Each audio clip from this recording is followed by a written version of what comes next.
YouTube, what is up with y'all today? This is Neil Goodfella Neil coming through with my top 10 most forgotten sneakers in my sneaker collection. As you might know, I have almost, I'm teetering on, sometimes I have a 200 sneakers. I might be a little bit over, sometimes I'm a little bit under. It's like I sell 2 pairs of kicks and then I probably get one back or something like that. Not back like bad bitch, but I'm just saying like I sell like maybe 2 kicks for like 50 or 60 bucks a piece, and then I go and buy like $100 kick. So it's always that teetering thing. Anyway, I do have like 3 honorable mentions in this sneaker video, and this is basically what Eddie Wynn has done, and he actually did his top 5 most forgotten sneakers, and I think that was a good idea, but you're gonna have to rummage through the collection a little bit. So that's why my wall is a little bit cleared up back here. But this wall, I noticed that actually, this one actually had more of the stuff that I forgot about versus this one over here.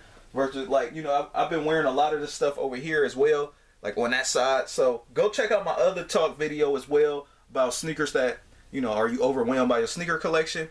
And yeah. So anyway, shout out to Eddie Wynn for doing that first with the whole top 5 sneakers, forgotten top 5 sneakers, and thanks to Dave for suggesting it. Dave actually suggested it. Now I don't do all videos suggested, obviously I'm gonna see if I can do it, you know what I mean? So as long as there ain't nothing like crazy, like at this point in time, like I can't really do like a collection video because it's too many sneakers right now. But anyway, let's see. First thing first, honorable mention. And I'm gonna just try to be a little quick with this, you guys. So, just for time's sake, you know what I mean? This is my top 10 most forgotten sneakers in my collection. I just forgot that I had, or I wear very little, So, number 1, well, not number 1. Also, too, I just want to put out a warning too. I do like most of these kicks the same, so it's not any too much particular favoritism order. Like, oh, my most number 1 of all time. Like, it's not like that. It's just so we can keep track. So it won't just look like I'm just showing you random sneakers. Anyway, so I got 3 honorable mentions, and the first one is this one. I actually just come to love this sneaker just for like collector's purposes. This is the Nike Air Max 1 Ultra 2.0. Now this one was actually part of the 2017 releases when Nike was making a big deal about the anniversary OG Air Max 1 coming out. It came out earlier at the top of this year, at the top of that year, around the Air Max Day and all that stuff, and these dropped as well. So basically, if you struck out on the OG Air Max 1 anniversary at that time, you was only just left with the 2.0 joints. And the Air Max Ultra 2.0s, hopefully you already seen a review of all this stuff a long time ago, but this was basically what was in here. You get the writing on the back, and it just really looks like a collector's item, and it's collection wise. The paper has the Air Max 1, then you also got stickers with it as well. I think I put the stickers with the OG Air Max 1s, but as soon as I got the OG Air Max 1s, University Red joints, I just stopped wearing these completely, and that was basically it. As far as this go, man, it's starting to finally yellow like on the toe cap, but I will say that these are lighter than the OG Air Max 1s, but that's basically it. Other than that, the shape and everything on the OG Air Max 1, killing this, and just the OG Air Max 1 is just really the original. And this one just seemed more carbon copy-ish. Maybe I give it a little bit up to this little napped up nubuck or whatever, but that's basically it. So that's my first honorable mention.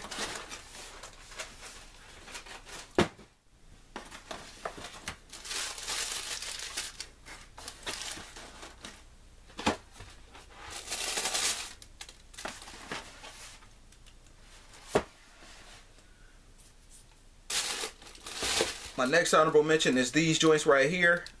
The Puma Suede Classic Tonal. Basically, I literally forgot that I actually even wore these joints. And the honorable mentions You know, this is definitely one of the sneakers. Like, I couldn't leave this out. This is one I definitely forgot. I actually got this at December of 2017, and I just forgot about them. So it's been over a year now. I haven't worn them, and I'm not gonna try to wear them just to try to wear them and then get rid of them after like 2 wears. What's the point, right? I might as well just keep the soles like this and everything. This is that nice magenta tan. Then the sneaker is basically premium, and you do have like that leather sock liner. And, you know, that Vachetta tan stuff was kind of popping real hard like a year or 2 ago. But I think it's definitely still a nice colorway you could rock all seasons and everything. And, yeah, just crazy, man. I like it. Got this for like a steal deal. So I don't know, man. I might just still like let these go or whatever. Or just so I can buy another kick, because it's basically pointless. But sometimes I find myself on selling this kick because these will look so good with like some jeans on, and you know, it's like one of those nice shoes to go dine out in. You know what I mean? Because it's kind of more like on the classy side to me. Next up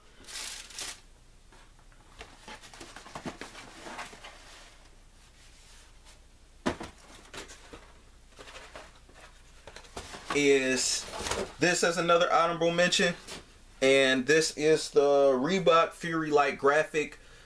I wore this sneaker like a few years ago, man. Like, I know I didn't wear this in a while, and I straight up forgot about it. I was like one of few only people on YouTube at the time in 2013, 2014 to actually review this sneaker. This is when that 90s wave was just kind of start setting in a little bit as far as like the big companies go. They were still like putting it on little things, but that still didn't get it yet, like in apparel wise, all like that. So this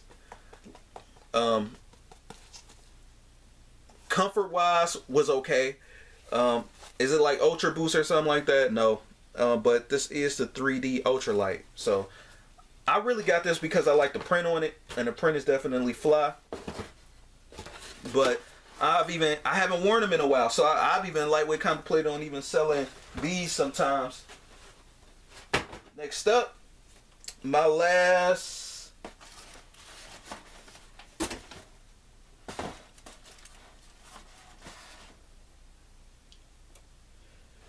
honorable mention is the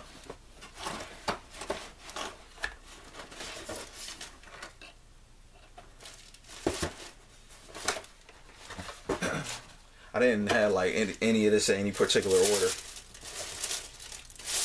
My last honorable mention is the Puma joint Blaze of Glory. Now, I actually still like this sneaker, but I just haven't worn it in a while. So certain sneakers is either go one of two ways. If I didn't wear it in a while, I either sell it, or if I didn't wear it in a while, I still plan on like wearing it or whatever. Or I've probably worn it more recently than the other ones, but I don't plan on really getting rid of this. To me, like this colorway and everything, and the way this whole shoe look, it's just clean, man. You're not gonna see everybody with this. I do like the red ones too. I do want those, so I might go back and get those. These were actually for a steal deal, man. I do like the pine green, forest green was that came out. Like, they actually got a few like heli colors with this sneaker. But yeah, so that's my third honorable mention.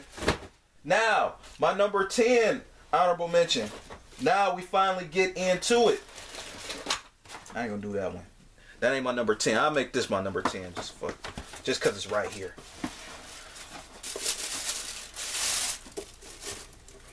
My number 10 is the Vans Skate High Slim. Now, I haven't worn this for obvious reasons, because obviously it's like white, typical canvas sneaker. Now, this was the joint that was basically the Nintendo collab, definitely some fly and flames. You know, it was just hard to, you know, this canvas and everything, man. I don't know, man. Sometimes it's like, is it even worth it to even keep this sneaker? Because like, it's kind of hard to wear white. Now, if this, I think I would have liked this a lot better had it not been canvas and it just been like a leather. But you don't see this every day on like Vans, so you know, it got the game over. And that was in 2015. Wow. I've worn it maybe like twice or whatever, but my main one that I actually wear from the pack, I actually wore this in a recent sneaker rotation y'all might be seeing soon, is the black joints right here. These fly though. So, you know, I didn't forget about these. But the white ones, I damn near forget about, man. And I don't know, man. They might be on the chopping block soon. But I do like the packaging that they had with this, though, man. This is crazy. I'm surprised. You know, they really did it up. This is the collab they did right before the Toy Story one or something like that. And this was semi-hype, but the Toy Story one was really off the chain. But yeah, you know, I was born in the late 80s, so I already, you know, I played Super Nintendo and Nintendo, so I'm like kind of like that in-between generation. You know what I mean? So like, you know, I remember all this, so yep. What am I on now, y'all? Am I on number 9? Yeah, I'm on number 9. Number 9 is, if I messed up on a number, y'all, just forgive me on that. I have a number down in the comments. It's the Reebok Rail. Y'all see, I even got to still look at the box to see the name. I forgot about these kicks so much. I like the colorway on this one. This is actually an OG colorway. And I actually put the red laces in here to symbolize the Bucks. The Milwaukee Bucks, the late 90s Milwaukee Bucks too, with Ray Allen, because that's what I thought about. But then I wanted to put that red in there for extra pop. I think they actually do have red now finally in their jerseys. But yeah, that's what I think about with that. And this is the Reebok Rails. I forgot the dude. I don't know if he was Big Dog Robinson or something like that. But yeah.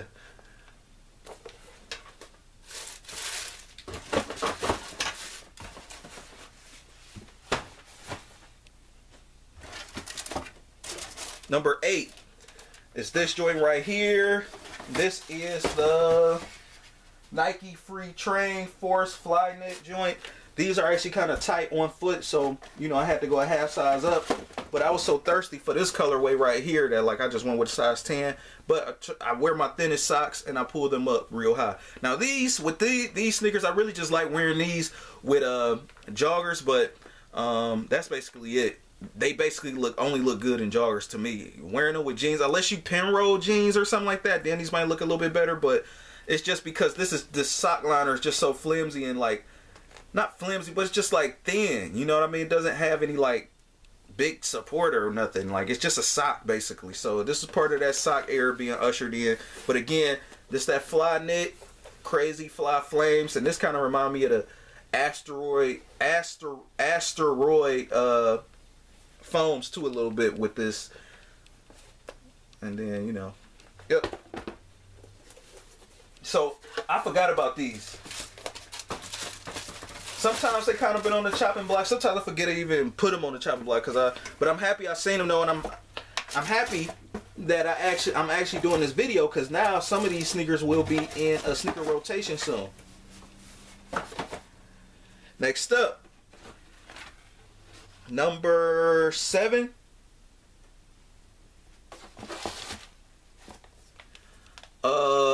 The Nike Air Tech Challenge Huarache. Definitely a classic fly sneaker. You don't really see this anymore. These were kind of like sitting everywhere, so you could have got your hands on them. They wasn't really going for nothing any like high, but when they first came out, it was like $130. They quickly discounted to like $90, $70. Some of them lingered at $100 depending on the colorway, but you know, this is the OG one, OG colorway rather, and you know, you're not gonna see nobody with this, man. This is just, you know, it's like vintage heritage Nike. You know, you gotta be a Nike boy to get on that. Anyway, number 6 is the Puma Blaze of Glory sock core joints. These was definitely a big hit on my channel a few years ago because nobody was really reviewing these. You know, I wear these from time to time. I think this is one of the top 5 sneakers I recently wore out of this whole, you know, because I do remember wearing these all red ones to make the red pop, like for as far as like sneakers go. So like as far as like my all red sneakers, this is one of the few of my red sneakers. So this is more like to me it looked more designer like in a way. But yeah, that pop of red definitely speaks loud with a subtle color outfit. Then I got the cream joints, and then I got the dine out looking black ones. So you know, definitely looking sophisticated on like some Black Panther kind of like stuff too with the black ones. And yeah, man, had to get the whole trio, and all of them was basically like $30 because people were sleeping on them. So Anyway, I think I'm on 5.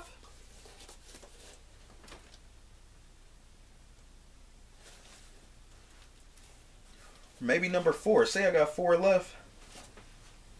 I'm just all over the place, y'all. Anyway, number 4 is the Nike Air Huarache Trainer 4 or something like that. I mean 94, not 4. Nike Air Trainer 94 Huarache. These names, man, because I don't even got the original box with this, because I actually got this from the outlet. Steel Deal. This is actually an OG colorway. The little brother of the Carnivore, or the little cousin, but little brother I prefer, because it's just it's almost the same, except it just doesn't have that whole ankle support stuff. So yep, this is definitely one of them classic Nikes that, like, you get, people know it's some fly shit without let me stop, because people know it's fly and they don't even see the name and like, oh yeah, that's a Nike. So yep, fly and flames. Sometimes it's hard to believe some of these sneakers came out at that time, but it was just such ahead of its time. Number 3, the Air Jordan 2 all white joint, man. You know, to be quite honest with you, I know the historic value. Like, I've come to appreciate the sneaker. When I first started getting back into sneaker collecting and J's and stuff, like early 2010, mid 2010, when they started coming out with the 2s, I really wasn't feeling them all like that. So it actually took time to grow on me. So you talk about a Jordan growing, you know, like, I know some people, it take a while for the 10s to grow on them, or maybe 6s or something like that, or whatever. You know, you probably said 6s, but I don't know, man. It depends. I've noticed that some people don't really too much care for 10s or like that. And number 2, and the Jordan 2 is definitely one of them Jordans that a lot of people don't really too much care for. So it took me a while to grow on. It took a while to grow on me. I've come to like the sneaker, so that's why I ended up buying it. So, what is it, 2013 or something like that? I ended up buying this, or 2014, and just these were sitting, and you know, this was like the last one in stock, so I just copped. Comfort is good, but I don't really wear it that much. When I started thinking about my Jordan 2s, you know, eventually it come to mind. But how often do you think about a Jordan 2, right? So, unless they release another one like the Black History Month one, or just another colorway of it. But I am kind of looking forward to the high top ones like this. That's the Chicago ones.